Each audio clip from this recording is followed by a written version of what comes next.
আসসালামু আলাইকুম। ওয়ালাইকুম আসসালাম।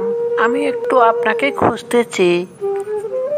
কেন বাবা, তা কি সংবাদ? মসজিদে ইমাম নিতে হবে, তা কেমন ইমাম নেব একটু বলে দেন। হ্যাঁ, শোনো বাবা, ইমাম যাচাই করতে হবে কেন? তুমি ইমামের কথা শুনেই বুঝতে পারবা যে কোন ইমাম কেমন জানে। তবে ভালো ইমাম নিতে হবে, যাতে আমাদের ইমানটা মজবুত হয়। মুরব্বীদেরকে দায়িত্ব দাও, ওনারাই ভালো ইমাম নিয়ে আসবেন। আমি বুঝেছি, আমি আমার মুরব্বীদেরকে দিয়েই ইমাম নিতে হবে, এটা বুঝতে পেরেছি আগেই। ওই জন্যে বাবা ভালো ভালো জানেওয়ালা লোকের কাছে বসতে হবে, ধর্ম সম্পর্কে কথা বলতে হবে, জানতে হবে, শুনতে হবে। কারণ জানতে হবে একক নবীর সময় একক রকমভাবে ইবাদত করত। সেই সময়কার যারা সেই নবীর ভক্ত ছিলেন, তারা সেই নবীর অনুসারে ইবাদত করতেন। যেমন ঈসা আলাইসাল্লামের সময় একরকম নামাজ ছিল, মুসা আলাইসাল্লামের সময় একরকম নামাজ ছিল, দাউদ আলাইসাল্লামের সময় একরকম নামাজ ছিল। আসলে একক নবীর সময় একক রকম ইবাদত করতে হবে মানুষ। কারণ অন্য অন্য নবীর বেলায় কিভাবে ইবাদত করছে এটা আমার জানার দরকার নেই, কিন্তু জানতে হবে আমার রাসূল হজরত মুহাম্মদ সাল্লাল্লাহু আলাইহি সাল্লামের সময় কিভাবে ইবাদত করতো। আর এই জিনিসটা এই এই রাসূলের ধর্মটা কেমন ছিল সেটা আমাদেরকে জানতে হবে। কারণ মুসা নবীর সময় মুসার ধর্ম সবাই মানত, ঈসা নবীর সময় ঈসার ধর্ম সবাই মানত, দাউদ আলাইসাল্লামের সময় দাউদ নবীর ধর্ম সবাই মানত, ইব্রাহিম আলাইসাল্লামের সময় সবাই ইব্রাহিম নবীর ধর্ম মানত। আসলে ইব্রাহিম নবীর সময় ছিল ইব্রাহিম ইসলাম, মুসা আলাহিসাল্লামের সময় মুসাই ইসলাম ছিলেন, দাউদ আলাহিসাল্লামের সময় ছিলেন দাউদ ইসলাম, আর আমাদের হজরত মুহাম্মদ সাল্লাল্লাহু আলাইহি সাল্লামের সময় আসলেন মোহাম্মদ ইসলাম।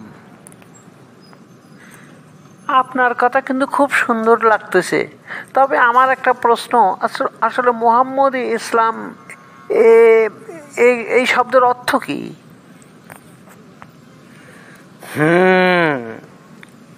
সেটাই তো আমাদের জানতে হবে। মোহাম্মদী এক জিনিস, ইসলাম আরেক জিনিস। এই দুইটি শব্দ মিলেই হচ্ছে মোহাম্মদ ইসলাম। এই দুইটি শব্দের সমন্বয়ে গঠিত মোহাম্মদ হলো হজরত রাসূল সাল্লাল্লাহু আলাইহি সাল্লাম, এর পবিত্র নাম। আর হচ্ছে আল্লাহর সাথে যোগাযোগের মাধ্যম যে পরিপূর্ণ ধর্ম দিয়েছেন সেটিই হলো ইসলাম। সুতরাং সর্বকালের সর্বশ্রেষ্ঠ মহামানব, কুল কায়নাতের রহমত, সরওয়ারে কায়নাত, মুফাক্খারে মওজুদাত হজরত মুহাম্মদ মুস্তাফা আহমদ মুস্তাফা সাল্লাল্লাহু আলাইহি সাল্লাম মানব জাতির মুক্তির জন্য যে ধর্ম প্রবর্তন করেছেন তাই হলো মুহাম্মদ ইসলাম।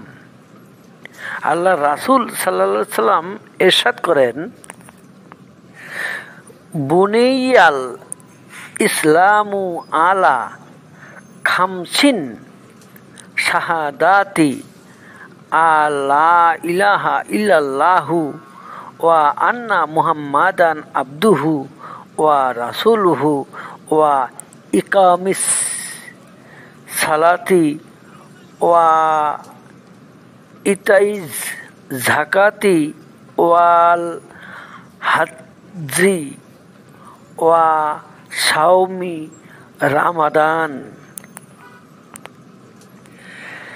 এর অর্থ ইসলামের স্তম্ভ হলো পাঁচটি বিষয়ের উপরে আমাদেরকে আগে জানতে হবে।